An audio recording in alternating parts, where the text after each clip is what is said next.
And this is Bridgette's new theme song for Weather and Ag in Focus. Is it just the days when I'm driving or sitting in my pickup? That's it. Yep. Okay. Want to welcome everybody to Weather and Ag in Focus. I'm Chief Meteorologist Dean Wysocki, along with our wonderful, talented Ag Director, Bridgette Readel, who is on the road again. Where are you at today, Bridgette? Marion, North Dakota. Our sound engineer, Addison, wondered if we should start having prizes when folks can guess where I am based on the background, or if they see my pickup pulled over somewhere and know I'm on air and send pictures to the studio. Or we could give a prize away, right? Yeah. Yes, exactly. Do a prize if people can find me. Instead of where's Waldo, where's Bridgette? I like it. Today I'm in Marion, North Dakota. So for those who don't know, go get your maps out. I am not that far from Valley City or Jamestown, kind of halfway between, and then south about 20 miles. Gotcha. I was out in all the way out in Watford City over the weekend. First it was Rapid City, and then we went up to Watford City, and then back home. There's a lot of driving this weekend. I am tired. Okay. Tired of being in the car. So Dean tells me he's going to go on this trip. He says, yeah, we're going to Rapid City. Then we're just going to buzz up to Watford City before we come home. And I said, have you looked at a map? Have you got any idea what this looks like? I don't. And Dean's reply to me was, I don't really like long road trips. Hey, yeah. I have got a little story to tell you. Oh, man. But you made it. You made it back. Did, yeah. Rapid City, haven't been there in years. Just what a beautiful, the Black Hills and Spearfish Canyon, and just it's so beautiful out there. And you get up into Watford City and just open country in the Badlands, just south of Watford. It was just a gorgeous trip. Just being in the car that long is, I'll fly. I'll fly. Well, it's a day of so many things. Dean's driving, never know where I'm at. And we've got a guest to kick things off right away today. Has Jocelyn Birkland joined you in studio today, Dean? Yes, she is here with us. And welcome, Jocelyn. Hi, I'm glad to be here. Yeah, all right. And why don't you introduce her a little more, Bridgette? Sure. In a fun way, Jocelyn is a returning guest. She is an FFA member from the Enderlin FFA chapter. And I found out that they have been doing a project for one of their fellow students. So this is where you get to tell us a little bit about your classmate, Jocelyn, and what your FFA chapter stepped up to do. Yeah, so Luke Wall is an 8th grader at our school. And on October 4th, our football team was playing in Mayville. And Luke had a really scary injury where he was tackling the opponent with the ball, and someone's helmet hit the back of his leg. So he was taken to the Mayville ER, then taken to Fargo ER, and then he ended up in Minneapolis. And doctors noticed that he did not have a pulse in the the lower end of his leg, so he needed immediate surgery. And what they actually did was they took an artery from his right leg and put it into his left leg, so that he has flow to that part. And he also lost a lot of tissue and muscle in that leg. So he's been in the hospital. He was in there for 25 days and he's home now, but wow. still quite a big deal, quite a big struggle. Wow. So that's huge. Yeah. What our chapter decided to do was hold a fundraiser. So at any PGA location, which would be Lisbon, Enderlin, Sheldon, or Marion, you can... And let me just hold on just a second, Jocelyn. For those who don't know, PGA means Plains, Grains, and Agronomy. They're a local agronomy company. And you're right. Then go ahead with their locations where they receive grain. Yes, you're right. Thank you. Sure. At any of these locations, you can donate bushels of grain. And I know in Enderlin, there is a place at the Probe where you can speak to people in the office and let them know how much you want to donate. So that works at any of the locations. And I know as of Friday, people have donated $3,800 already. Wow. And what's That's your goal, awesome. Jocelyn? We haven't exactly decided on a goal, but we just want to be the support for the Wall family. And this will go through the end of November. Oh, okay. So right now, for anyone who's hauling in, and let's review, you said which locations? You said Enderlin? Marion? Yep, Marion. Yep, go ahead. Sheldon, and which other one? Okay, so there's four potential locations that folks could drop off, and all they have to do is designate how many bushels that they want to go to this fundraiser. Yes. And then all this money is going into an account that will go to Enderlin FFA, and then FFA will donate all of it to the Wall family. With this, can it be any crop? We've got a lot of corn that's coming in, but if folks are hauling soybeans or anything like that, can it be designated of any crop they haul in? Yes, it's been mostly soybeans and corn, but yes, anything. Awesome. So do you know if you have a matching donor? As someone said, you know what, if you raise $3,000, I'll match you with another 3,000 or anything like that? Or should we be asking for that donor right now? That would be pretty great. Yeah. I'm sure Bridgette can get somebody to step up, I would hope.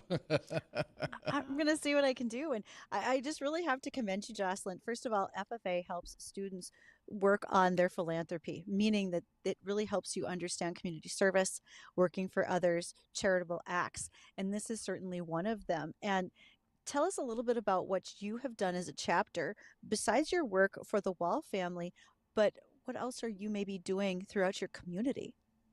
I know that our chapter helps a lot with Sunfest days in Enderlin. That is one thing. And our chapter has started a community garden, actually. We did that over this past summer. And so that's been fun, and we've been working on that and we're hoping to get a greenhouse someday so that we can better serve the community. So that would be wonderful. How does your community garden work? You guys plant it, raise it, take care of it, and others can just simply help themselves, or how do you do that? Yes, so we had a garden committee. There was a few of us mainly who worked in the garden. We planted it and we harvested all the produce, and then we told people on Facebook you can come by and free will donation. You can take whatever you want, and I would say it was pretty successful. Wow. And Bridgette, you were looking for a guest host. I know you, and I think we found our guest host. I don't even think you have to look anymore. Well, I was going to say, Jocelyn, are you familiar with the fact that we are looking for students to come in to do exactly what you're doing? Yes, I kind of forgot about that for a moment, but yeah, a couple people have mentioned that to me, so I need to look into that, definitely. I think you might do pretty well with all of this. So, Jocelyn, what are some of the other things that you do within FFA? Any offices or contests that you participate in? Yes, so I remember when I was here in February, I had mentioned that I was the historian and I wanted to move up to be the vice president and eventually president. And I had forgotten that I said this, but now I'm the vice president. So Good for you. yeah. So hopefully next year I'm looking forward to being the president, because our president is a senior this year. And right now I am working on parliamentary procedure. So that contest is November 20th, I believe. So our team has been working on that, and it's been a lot of work, but I'm excited to see what happens. I am very excited to see what happens. I will tell you that's one of my favorite contests, to be honest. Very excited. Also, since Jocelyn's here representing the FFA, a little recap. Many of you knew that Saturday night was the North Dakota FFA Foundation Gala. It was held in Fargo at the Holiday Inn. This is a fundraiser for the foundation to bring together more dollars that we use for college scholarships, travel stipends when students participate at national convention, helping to fund contests at the state convention, but also when there are times that students need help buying their FFA jackets, the foundation can be a part of that. We had the chance as a group of people, about 200 attendees, raised just over $60,000 on Saturday night for the foundation that will be going directly to students. Yeah, that's amazing. Wow. Very, very happy. So, Jocelyn, thank you. And as you here have started this fundraiser and you're trying to help the Wall family, what are some last things that you want people to know? And let's just reiterate again where they can donate, what locations, what crop, how long you're running the fundraiser. Yes. So the fundraiser goes through the end of November. You can donate at any of the 4 locations, which include Enderlin, Sheldon, Marion, and Lisbon. And you can donate any crop between soybeans and corn. And I would greatly encourage you to consider. It's been a good fundraiser. And if they want to drop off cash, can they do that as well? Yes. Okay. Okay. That's a great question. Would they do that at PGA, or would you rather they reach out to the FFA chapter, Jocelyn? I think it could be either or. We Okay. haven't thought that completely through, but yeah, either or would work. See, she's such a good vice president. She's making decisions right there. Right? See? It's great. Oh, that's outstanding. Thanks for joining us today, Jocelyn. We really appreciate it. Yes, thank you so much. And we got another guest coming up, don't we, Bridget? We have two more coming up. It's going to be a busy day. And so are going to be joined by Don Hartman.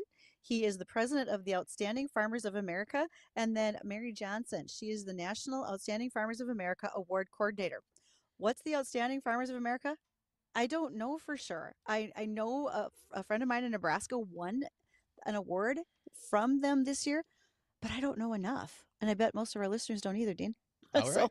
I guess I bet guess we're we going to find better out, figure though. that out. I think so.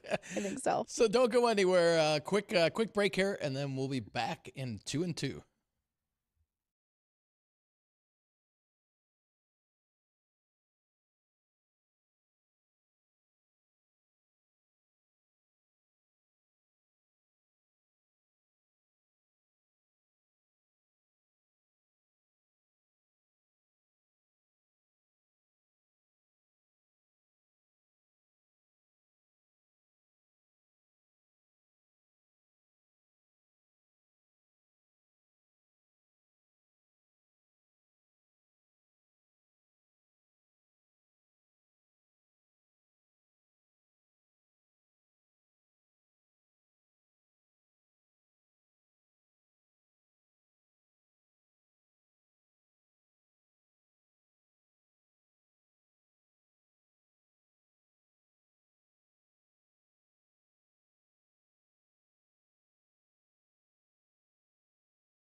Welcome back to Weather and Ag in Focus. We are so glad that you were here today. Thanks again to Jocelyn Birkland joining us from the Enderlin FFA chapter to share the grain donation fundraiser that they are doing for one of the other students in the Enderlin school who was injured in a football game earlier this year. And again, if you want to be donating through any of the Plains Grains and Agronomy sites, there's 4 of them that you can be offering how many bushels you'd like to donate to that fundraiser for these students. Big thanks to Great Harvest Bread Company. They're one of our sponsors, and today was not the day that they brought lunch in for us, but soon, Dean. Very soon they'll be bringing us lunch. I hope so. and possibly the new potato fennel thyme bread. I don't think I can say that very fast, but that sounds awesome. For their breads and cookies, remember they make so many fresh things every day. Stop and see the Great Harvest Bread Company. If you're in the field, if you're hauling grain, if you are planning a meeting, they are an excellent spot for you to pick up items for those events. And we've got more guests coming in today. I am excited to introduce that with us is Don Hartman. He's the Outstanding Farmers of America President, and Mary Johnson. She is the National Outstanding Farmers of America Award Coordinator. Folks, thanks for joining us today. And I got to ask, hopefully Don's able to help me out with this. Many people have heard of a variety of farmer organizations, but not a lot of familiarity with this one. Tell us more about it. Well, the Outstanding Farmers of America program was started by the USJCs back in the 50s, I believe. And it's the oldest running awards program in the United States. And it was started in, I think, 54 or 55, if I'm correct. And they got candidates from all over the United States. And it's just to recognize the accomplishments of some outstanding young farmers and to recognize their hard work and to award people for their efforts. And it's been a great experience. My wife and I were national winners in 2006, and we had young kids, and we didn't come back for a few years, and then we got started coming back. They held the conference here in Albuquerque, New Mexico, which is about 250 miles from me. I'm in the southern part of New Mexico, and we went back and we had such a great time, met some wonderful people, and we kept going back. And I guess that kind of led to them asking me to come on board as an officer, which has been a really rewarding experience for me. So John Deere is one of our main big sponsors, and we have an awards congress. We have 5 or 6. I don't have it in front of me because I'm out in the field picking cotton right now, but there's 5 or 6 regions around the United States. Mary may have more info than I do on that, but we move it to a different region every year. And last year we were in Bellingham, Washington. This year we're going to be in Des Moines, Iowa. And we've had winners from almost every state in the union. We have farmers of every kind. We have floriculture. We have the corn and soybean guys, cotton people. You know, I'm a vegetable farmer, but also grow cotton. We have people that have been oyster farmers and kelp farmers. So yeah, we're pretty diverse in our organization, and we just want to recognize all of the young farmers that are out there. That's great. And Don, just real quick, where do you farm at? I am in Deming, New Mexico. I am 30 miles off of the Mexican border in the southwest corner of the state. And I grow onions, the famous Hatch green chili. We grow we grow grain sorghum and cotton and a little bit of hay. And Don, don't be afraid to turn your camera around and show us your cotton picker, because honestly, for those of us on the live stream, that is a fascinating piece of equipment. Look at that. The cotton picker, to my understanding, has the most moving parts of any piece of farm equipment out there. Wow. Yeah, I tell people working on a cotton picker is like trying to fish a badger out of a bucket of grease barehanded. Let me write that because down. if you see those are spindles, and it's like it's like getting your shirt caught in a drill bit. It just wraps that cotton up, and then it's got some other parts in it that basically untwist that, or they spin in the opposite direction and take the cotton off, and then the suction fan blows it up into the basket there. And there's where I'm currently working at, if you can see those that Yeah. are on video. But anyway, I got lucky and pulled out to the end just in time to shut it off and get on with you guys. This is awesome.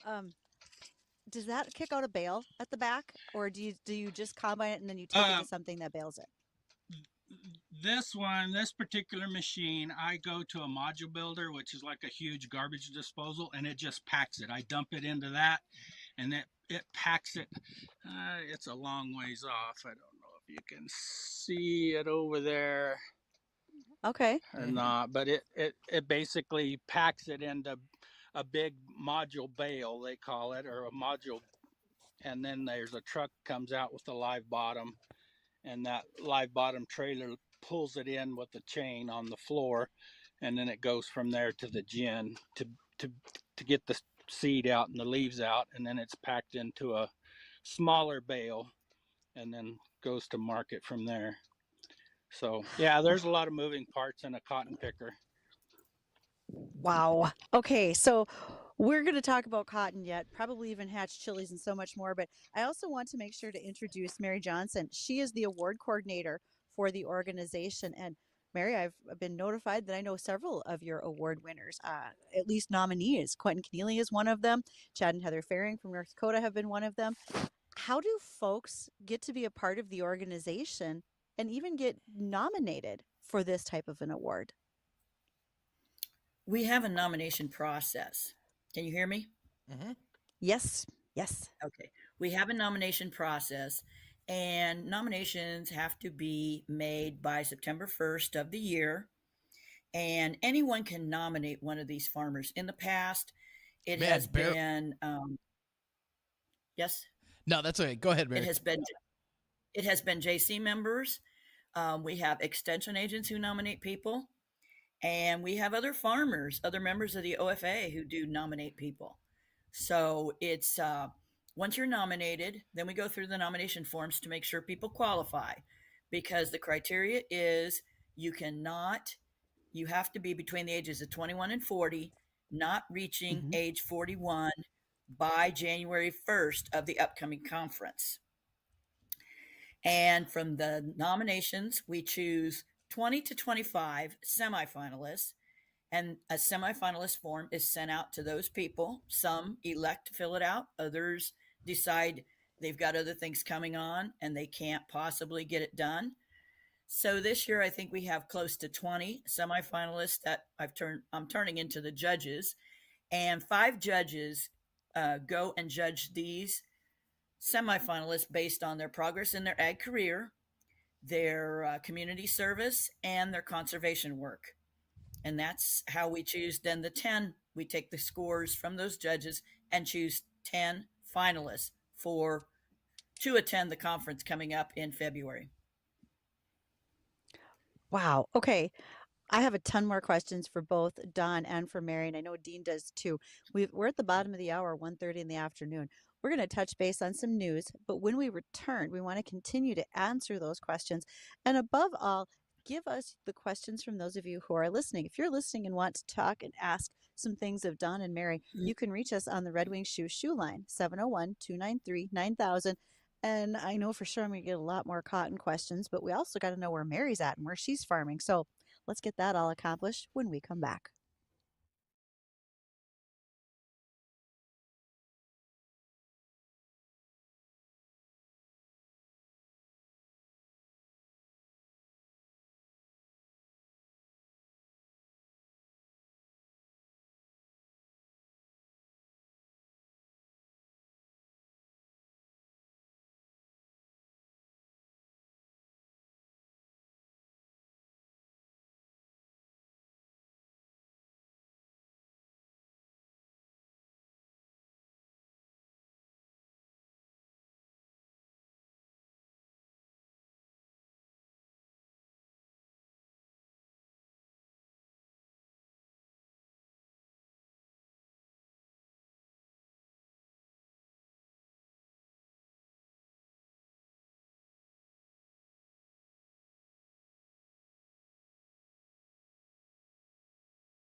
Welcome to Weather and Ag in Focus, and we have the great fortune of having with us Don Hartman. He is the president of the Outstanding Farmers of America, and Mary Johnson. She is the National Outstanding Farmers of America Award Coordinator. Now, Mary, Don let us know that he's picking cotton in New Mexico. Where are you, and what's going on for you today? I am in eastern Nebraska between Omaha and Lincoln, and we raise corn and soybeans and seed soybeans for various seed companies. Um, the seed soybeans are soybeans that farmers will plant next year. So we have to go and isolate those varieties. We have to clean out after we harvest a certain variety. And then the seed companies come and they pull samples and they test for germ, they test for purity, and then they will call us when they want to have these bagged for the upcoming year. And Marlon, my husband, and I were named national winners in 1989. So it's a long time ago. And he has not missed a single conference. I have had to miss a few conferences because I worked for a major corporation, Syngenta and the legacy companies, being an agronomist and selling herbicides to farmers for 40 plus years. And Mary, we got an email question from one of our listeners asking, how did you get involved in this organization? The Waverly JCs had nominated us to fill out an award, fill out the actual application. So we filled it out, and then we were named state winners. We went to a state banquet. There were, I think, 14 other couples, if I recall. And I can remember we went to Wendy's right before the banquet. It was in Norfolk, Nebraska. And my husband and I shared a Frosty. And we said, if we don't go any further, we've had a lot of fun. This is a great way of networking. And then that night, they named us as the Nebraska winner, the state winner that would go on to national. And I don't think there was a single picture of me where I wasn't crying because I couldn't believe it. There were so many great candidates. And so we went to Tuscaloosa, Alabama in February, and we were completing our final application. And we were doing that New Year's Eve. We didn't go out, but we had a bottle of Asti Spumani sitting there, and we couldn't touch it until we actually got the application completed to what we wanted. And so then we finally opened up the bottle of Asti Spumani once we had it the way we wanted it. And then at Tuscaloosa, Alabama, we were named one of 4 national winners out of 38 states represented. That's great. And wow. What's the prize package? What do the farmers win? The finalists get an all expense paid trip to the conference. They get their registration paid. They get their room paid for. There's lots of tours. There's lots of networking. There's speakers. And then the 4 national winners. And I need to back up here a minute because when the finalists go to the conference, they will be involved in an interview with the judges, face-to-face interview. The judges will ask several questions, and they will be scored on those questions also. So their semifinalist score plus their score with the interview equals their final score, and that's how the 4 national winners are chosen. They get a plaque, they get a cash award, and they also get to go back to Washington, D.C. the following year during Ag Week to speak with the representatives and talk ag policy. So and when you said that about Ag also. Week, that's a huge trip. And when you said that about Ag Week, so Don, you are also a national winner, you said in 2006. What are the things that stands out to you having done that? Was it the trip to Washington, D.C., or was it something else that you've done through the organization?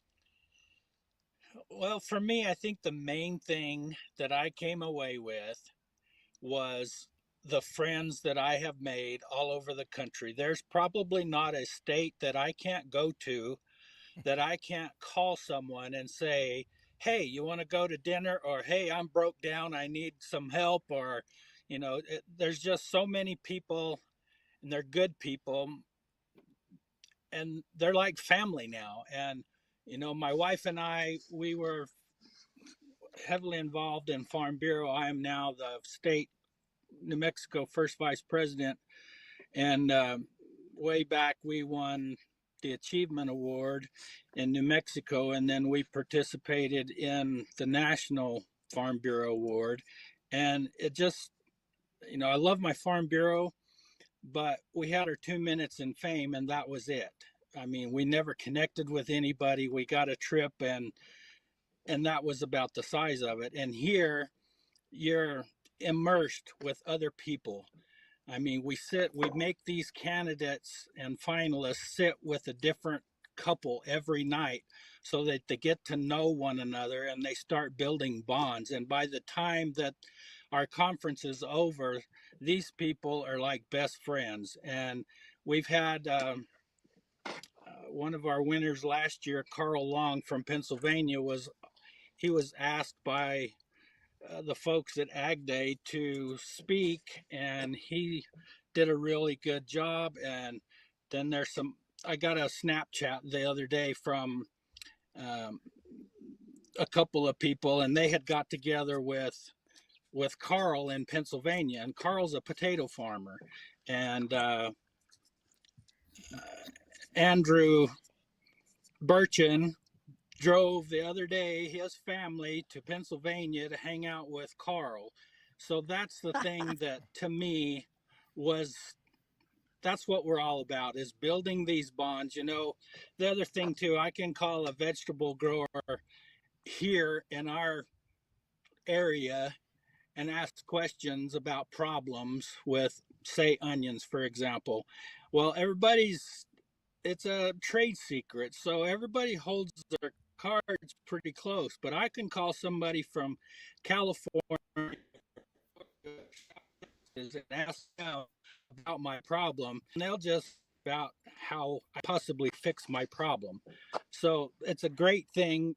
We all bond and build relationships, and then there's a lot of networking that goes on. We have some roundtable discussions on various topics. And this year, our main focus is going to be renewable energy, not just in the form of fuel, but renewable energy for ourselves, for our souls and our mental behavior. So we're looking forward to that as well. So that's probably one of the biggest takeaways that I have, is the relationships that we've built through the years. That's awesome. So as this organization is just catching my attention so much with the things that you guys are sharing, and I want to make sure to ask Don, what do you, as national president, what are some of the other duties that you may have besides the conference? And then after that, I got a question for Mary too. Well, we do a lot of lobbying, and so we visit with our own legislators, and New Mexico is not an ag-friendly state. And so when we go to DC as a group, I can visit with senators and representatives from other states to give them my take as well. And so it opens it up. I can get more things accomplished by talking with those other senators and representatives than I can talking to my own, because we're not an ag-friendly state.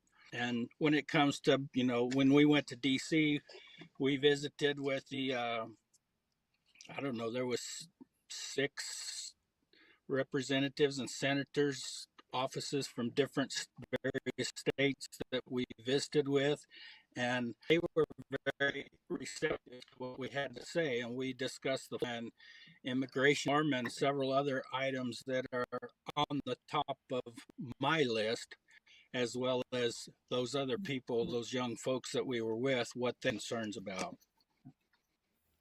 So I appreciate so much that you guys are moving all of this forward for people. You are doing everything you can, not just for your state, but nationally on behalf of agriculture. Mary, as you are planning, because you're the award coordinator, do you need judges for this event? Are you looking for people to help? And then the follow-up to that is, when do folks start applying and getting ready? The next upcoming event is already in Des Moines for 2024. For 2025, it's in Des Moines. Oh, excuse me, 2025. Okay. We have three 3 of the judges are officers of the OFA organization because they're best suited to determine if these people that they're judging are going to carry the organization on into the future. And then 2 of the judges are from the outside, such as extension, such as university, such as maybe someone in ag finance. And we usually choose those as local judges. Since we're having the conference here in Des Moines, we have 2 judges that are, one judge that's from Iowa, and then the other judge is the past president of the NACAA, which is the National Association of County Ag Agents. And I must put in a plug for them. They are very instrumental in getting us nominees and working with us to make sure the semifinalists get their forms filled out.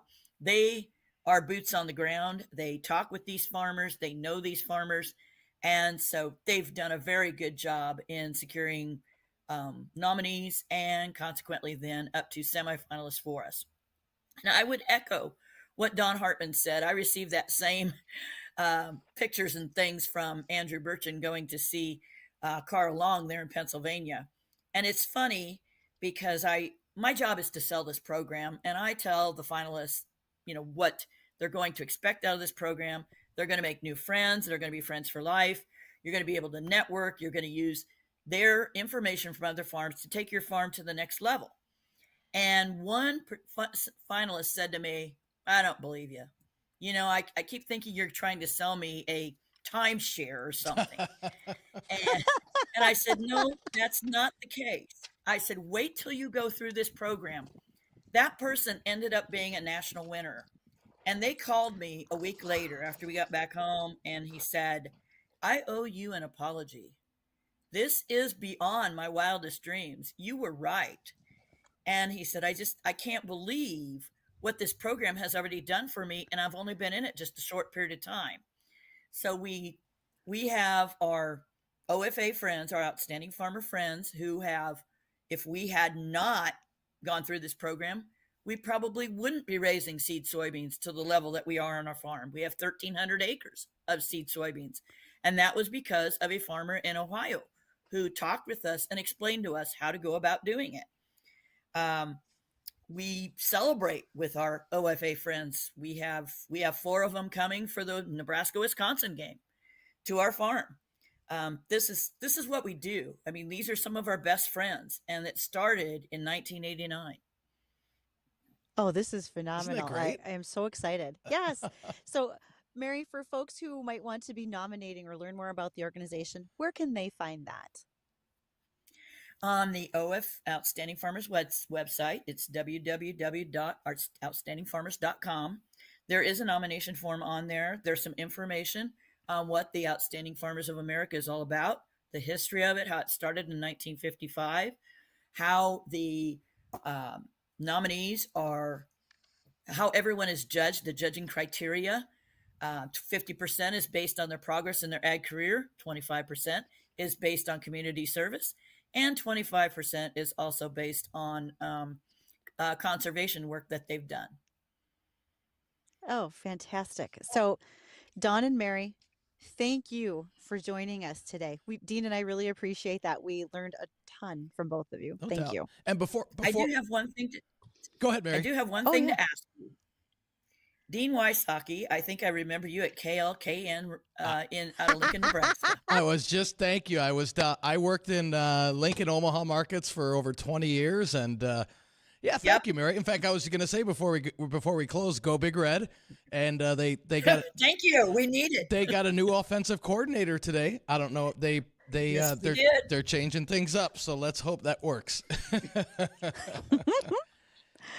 Oh, that is awesome. Well, thanks to you both for joining us. And for those who are listening, please make sure to call us for any questions you have. You can reach us at 701-293-9000, the Red Wing Shoe line. And additionally, we're going to be back with headlines and weather right after this.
And welcome back to Weather and Ag in Focus. Want to thank everybody for joining us. 1:55 in the afternoon. Let's get a quick recap of the weather here. We're looking at sunshine out there. That's a nice thing to see out there. And temperatures pretty close to seasonal averages this afternoon.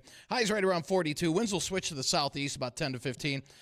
Big storm system out in the Rockies is going to kick up our winds starting tonight as we bottom out only around 30, and those winds will be increasing and gusting over 30.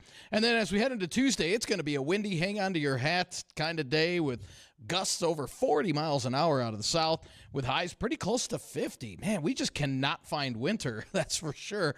And then a little bit of light rain coming in on first half of the day on Wednesday, less than a quarter of an inch out of that, so not looking at a lot, with highs in the mid to upper 40s, and then sunshine and 50s return by the end of the week.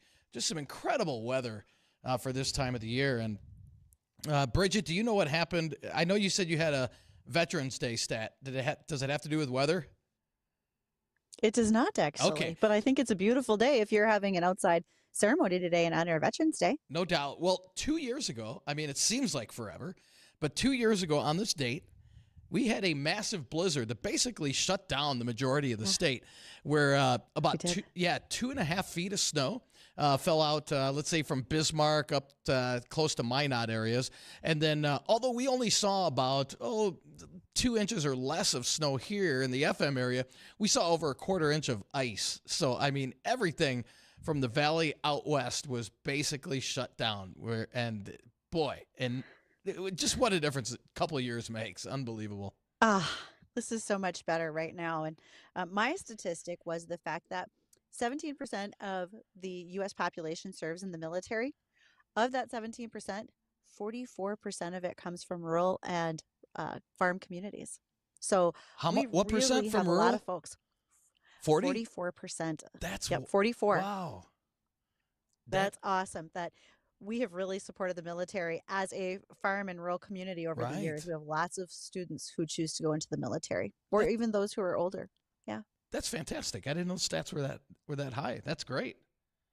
It is awesome. And so also because we're celebrating Veterans Day today, midweek on Wednesday, we are going to have one more celebration at the WDAY studio. We'll be saying thank you to all those who helped us with our Here We Grow project this summer. We'll include our farmers from Glendon, Minnesota. So that'll be Trigby, Parker, and Justin will be in. And we will have a check presentation to Farm Rescue on behalf of our profits that we earned for the day or for the season. And then even better, we will be giving away our bushel winners. One is getting a rain gauge from Productive Alternatives in Fergus Falls, Minnesota. The other will be getting a grain gauge, and that is going to be coming from IntelliFarms in Castleton. They ever so kindly donated those grain gauges. So as you're hauling your bushels in and your bins start to empty at some point, it's a perfect time to install those grain gauges. So stock up now. Maybe you want to buy those for Christmas gifts for folks who have grain bins on the farm.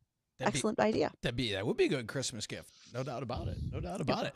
Well, we want to thank everybody for joining us on this Veterans Day. We want to thank all the veterans, too, both past and present, for all the service that you've done.